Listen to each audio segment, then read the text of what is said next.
Bonsoir, je voulais vous parler aujourd'hui de Halloween. Bon, c'est le jour, hein, c'est le jour pour ça, mais j'avais envie de parler de cette dérive aussi commerciale. En réalité, Halloween, c'est une fête bien plus sacrée qu'il n'apparaît, bien plus magique, bien plus ancienne. On l'appelle Samhain à la base ou Shama, selon la racine celtique. C'était pas une fête de peur, de bon bec, de malbouffe, mais un moment de passage, de reliance entre les mondes, entre la vie et la mort. On a un peu oublié le sens sacré de cette fête magique, alors j'avais envie de revenir à cette essence-là. Bon, ce mot vient de, en fait, en Irlande, c'était une fête qui était beaucoup célébrée. C'est une des grandes dernières fêtes celtiques et elle marque le nouvel an en réalité chez les Celtes. C'est la fin d'un cycle et le début d'un autre. Donc ça a été célébré en Irlande, en Écosse, en Bretagne, en Gaule et il y avait des rites. Donc les gens dans les foyers éteignaient leurs bougies et rallumaient une nouvelle bougie en guise de feu sacré pour dire qu'il y avait un nouveau feu. On rallume un nouveau feu. On éteint les feux de la maison, puis on rallume un feu neuf. Et c'était les druides qui faisaient ça. C'était un feu qui était béni par les druides. Donc en fait, on honorait les ancêtres qui étaient décédés, les défunts, et on déposait des offrandes comme des pommes, du miel, du lait, du pain. Tout ça symbolisait le passage des vivants et des morts qui pouvaient communiquer. Parce qu'en fait, on peut communiquer, on le sait, avec les défunts, avec des personnes qui nous étaient chères, qui deviennent des guides pour nous. Donc, à ce moment-là, les gens mettaient des masques avec des peaux d'animaux pour se protéger des esprits errants, parce qu'il y a toujours des esprits qui se baladent. Et en réalité, c'est la racine de nos déguisements, tout ça, qu'on porte aujourd'hui pour les fêtes. C'était une espèce de banquet où tout le monde se réunissait dans le village, un banquet communautaire pour être dans la gratitude de la récolte aussi, de la récolte de la nature. Bon, on en est loin, hein, parce que là, aujourd'hui, il y a une dérive un petit peu, bon, c'est moderne, on va dire, mais ça a été récupéré par les chrétiens, par les États-Unis. L'Église a déplacé ce jour de la Toussaint le 1er novembre, donc la journée de tous les saints, pour remplacer Samhain. En anglais, All Hallows Eve, je ne sais pas si je le prononce bien, All Hallows Eve, donc Halloween. Aux États-Unis, la fête s'est complètement popularisée parce qu'il y a eu des migrants irlandais au 19e siècle. Ça a été récupéré. C'est devenu une fête ultra commerciale basée sur la peur, sur la consommation, sur le sucre, sur la distraction. Et donc aujourd'hui, nous, on a suivi le mouvement.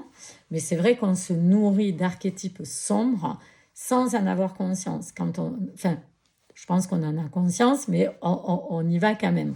Et c'est vrai que les codes, c'est la peur, c'est la mort, c'est la violence, c'est l'excès.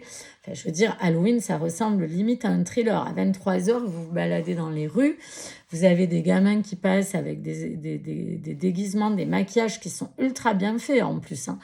Mais c'est flippant. Enfin, moi, je ne sais pas vous, mais je sais qu'il y a quelques années en arrière, j'habitais à la campagne.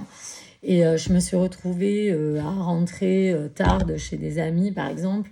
Et dans les rues, il y avait des gamins avec des masques, avec des têtes de mort, avec des haches et du sang qui coulait. Moi, en pleine nuit, c'est flippant. Enfin, on se croirait dans un thriller. Et c'est limite, j'ai envie d'ouvrir ma porte pour donner des bonbons. Parce qu'en fait, je sais pas, c'est pas... c'est pas joyeux, alors qu'en fait, au départ, c'était plutôt joyeux, même si ça parle de mort, de défunt. Il y a quelque chose de très beau, de très mystérieux. Euh, et là, c'est devenu un peu... euh, ouais, je sais pas. Moi, là, je me suis surprise à acheter des bonbons pour ma fille, par exemple, qui les a pas mangés. Finalement, c'est moi qui les ai mangés quand elle est venue l'autre jour. Euh, Et bon, c'est plus une enfant, elle a 28 ans, mais je sais pas, je l'ai invitée à manger, je m'étais dit, tiens, je mettrai quelques bonbons. J'ai acheté des bonbons un peu pétillants, là, qui sont bien chimiques, là, très, c'est pas, enfin, j'en suis consciente, hein, c'est pas du tout ce que j'achète d'habitude, mais là, je m'étais dit, bon, allez, pourquoi pas, on peut aussi de temps en temps aller là-dedans. Et puis j'ai acheté voilà, des bonbons atomiques. Ça s'appelait Atomique. Et très pétillant, très piquant. Bon, elle n'en a pas voulu. Je me suis dit, je les donnerai aux gamins qui vont certainement sonner, puisque j'habite dans un village où il y a beaucoup de gamins dans les rues.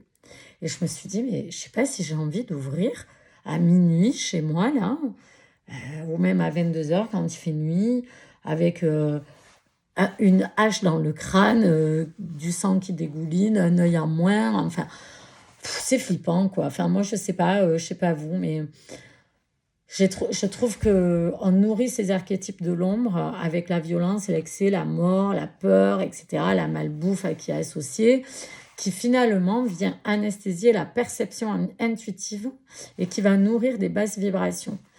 Donc finalement, la tradition de cette fête, je pense que ce serait sympa de cumuler, enfin de mixer un petit peu quelque chose de moderne et en même temps de traditionnel.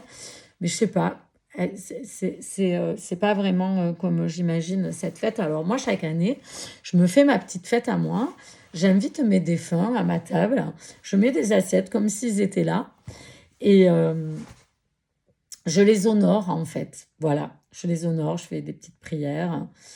J'allume des jolies bougies, je fais un bon repas. Ouais, je sais pas. Et puis si c'est avec les amis, on fait la fête, on danse, mais on met des fleurs, hein, quelque chose de joyeux. Voilà, je voulais vraiment partager ça parce que pour moi, ça a du sens. Pour moi, il y a un trésor un petit peu spirituel derrière cette fête. Et c'est loin d'être une fête sombre, en fait. C'est une fête de transformation. C'est une fête de passage, c'est une fête d'introspection qui prépare à l'introspection de l'hiver, qui est là pour être dans la gratitude de ce que la Terre nous a apporté. C'est travailler sur le deuil, sur la renaissance, euh, laisser mourir ce qui est plus bon, accueillir ce qui est bon, méditer, voilà, c'est transmettre des valeurs aux enfants aussi, le respect du cycle de la vie, des saisons, la reconnaissance des ancêtres, le mystère, la beauté du changement, mais pas forcément la peur qui est entretenue, même si la peur, ça peut faire rire un moment. Mais là, je trouve que c'est devenu trop. Donc, je vous propose un petit rituel.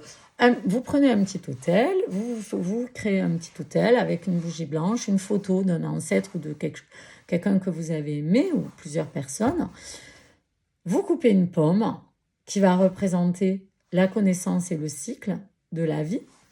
Vous écrivez sur un petit papier ce que vous voulez laisser partir, les peurs, les vieilles émotions, les vieilles habitudes. Vous enterrez ce papier ou vous le brûlez. Vous formulez un vœu pour l'année à venir. Et pour les enfants, vous leur faites peut-être fabriquer des petites citrouilles avec des petites lampiottes à l'intérieur, en mettant un petit message de paix, d'amour, de lumière. Bon, c'est peut-être moins rock'n'roll, mais je ne sais pas finalement.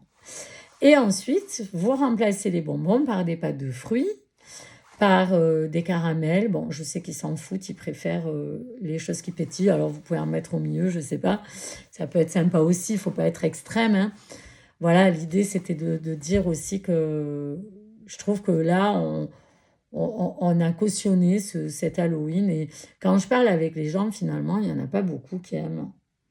Et chez les jeunes, ils aiment bien parce que ça les amuse de se faire flipper. Mais alors, bon, ouais, à l'adolescence, mais je ne sais pas s'il faut les maintenir là-dedans parce que ils ont déjà des peurs, ils sont déjà dans une ambiance morose avec la société d'aujourd'hui.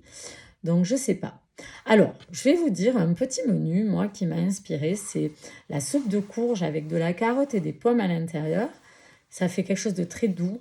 Et ça peut représenter l'abondance, les couleurs du soleil, et donc des couleurs du soleil qui s'éteignent puisqu'on arrive vers l'automne et qu'on va vers l'hiver. Mais vous pouvez, en le dégustant, vous dire que c'est l'abondance qui arrive dans votre vie. Un bon pain aux noix ou au seigle qui représente la terre, l'enracinement, les valeurs essentielles. Des pommes au four, au miel ou à la cannelle, ou les deux, pour ceux qui aiment, en guise d'offrande aux ancêtres, des infusions de pommes cannelle ou du cidre qui peut faire office de purification. Vous dites que quand vous le buvez, vous vous purifiez de tout ce que vous voulez plus en fait dans votre vie, et pour laisser entrer ce qu'il y a de nouveau, la chaleur dans votre foyer. Et vous pouvez dire à haute voix, ce soir, on mange chaud, on mange simple, on mange vrai, on se relie à la terre. Et ensuite, vous pouvez peut-être chanter des chansons traditionnelles celtiques, par exemple, ou un rap, ou un mantra. Je vous en ferai un tout à l'heure. Voilà, et voilà. Vous pouvez vous dire que cette nuit, c'est pas forcément la nuit des monstres, mais plutôt la nuit de la mémoire des ancêtres, de la mémoire de la vie, et transformer les peurs justement en sagesse, rallumer votre feu intérieur avant l'hiver, rallumer la flamme, pour les flammes jumelles par exemple aussi, ou pour les autres, et marcher dans la lumière, même quand tout semble sombre et éteint, plutôt que de nourrir ce qui est éteint déjà. Voilà, alors je vais vous tirer une petite carte pour voir ce que nous dit cette nuit de Samhain. Ah ben, super, j'adore la synchronicité. L'ordre divin qui est sorti. Alors cette carte-là, ça signifie que tout est orchestré, que les guides là-haut, vous voyez, c'est pierre tombale, c'est les défunts. Nous sommes guidés par eux. Donc cette fête-là, elle est faite pour ça aussi, pour se relier aux gens qu'on a aimés et qui sont partis et qui sont toujours là, mais là-haut. Voilà, alors, et puis après, donc le ukulélé, je vais aller le chercher.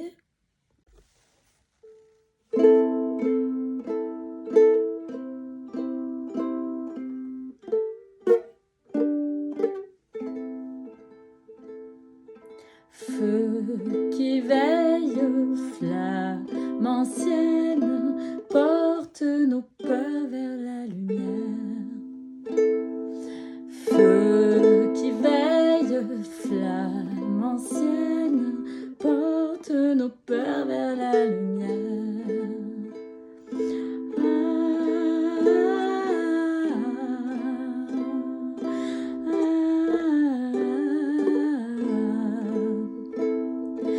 Feu qui veille, flamme ancienne, porte nos peurs vers la lumière. Terre d'automne, souffle ancien,